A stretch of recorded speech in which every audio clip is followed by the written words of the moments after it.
এসে পর্যন্ত কি হয়েছে? কি হয়েছে? আমি রাস্তা দিয়ে হেঁটে যাচ্ছিলাম, তো সামনে একটা বোতল পড়েছিল। বোতল আবার কিসের? 7 আপের নাকি? আরে না, পুরাতে একটা বোতল। আচ্ছা, ওইটা বিক্রি করে আইসক্রিম খাইছো তাই তো? আরে না, ওটা হাত দিয়ে তুললাম, হাত দিয়ে তুলে একটু ঘষা দিলাম। আচ্ছা, তারপর ওটার ভিতর থেকে বিশাল একটা সাপ বের হলো। কিন্তু আমি তো জানি দৈত্য বের হয়। চুপ!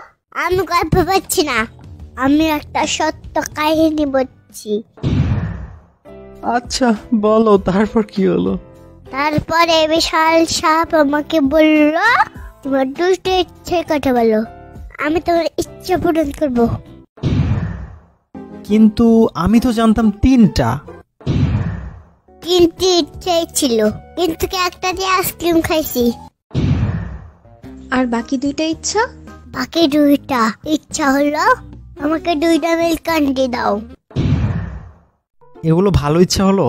চাইছো যখন একটু ভালো কিছু চাইবা। মিল্ক ক্যান্ডি তো ভালো। দুধ